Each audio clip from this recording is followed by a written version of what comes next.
Friends नमस्कार, माझ्या YouTube चॅनलला तुम्हा सर्वांचे खूप मनापासून स्वागत आहे। तर आज आपण या ठिकाणी कैरीपासून एक भन्नाट अशी रेसिपी काय बनते ते पाहणार आहोत। तर व्हिडिओ शेवटपर्यंत नक्की पहा। तर पहा, आता या ठिकाणी मी एक कैरी घेतलेली आहे। कैरी जराशी पिकलेली आहे माझी, त्यामुळे ती अशी थोडीशी डाग लागलेली दिसत आहे तिला। हे पहा, स्वच्छ धुवून घेतलेली आहे कैरी मी, ती थोडीशी पिकत आलेली आहे।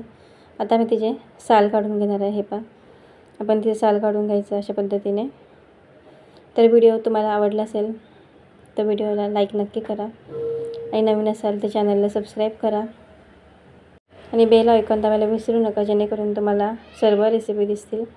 पद्धतीने हे पहा, सर्व कैरीचे साल काढून झालेले आहे, पाहू शकता तुम्ही। आता हिला मी कापून घेणार आहे आणि तिचे असे बारीक बारीक तुकडे करून घेणार आहोत आपण। हे पहा, अशा पद्धतीने बारीक बारीक तुकडे करून घेऊया त्याचे कापाचे।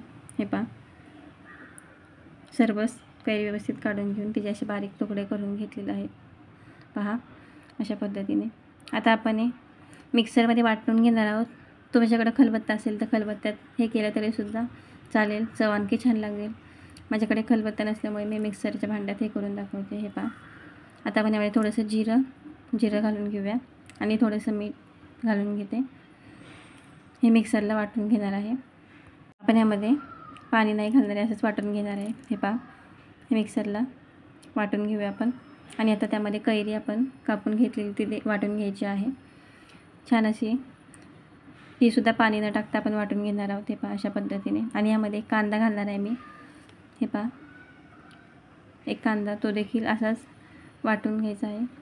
थोडंसं लाल तिखट घालते त्यामध्ये आणि मीठ घालूया थोडंसं, जास्त नाही, आपण स्टार्टिंगला घातलं तर म्हणून थोडंसं मीठ घालूया। हे पहा, ते देखील असं छान वाटून घेऊया। जेवताना सोबत तोंडी लावायला एकदम भारी लागते चटणी। हे पहा, चव एकदम मस्त लागते। जर तुम्हाला व्हिडिओ थोडा जरी आवडला असेल तर व्हिडिओला लाईक नक्की करा आणि तुमच्या फॅमिलीसोबत फ्रेंडसोबत नक्की शेअर करा। कशी वाटली रेसिपी मला कमेंट करून नक्की सांगा। इथपर्यंत व्हिडिओ पाहिला त्याबद्दल खूप धन्यवाद। थँक्यू।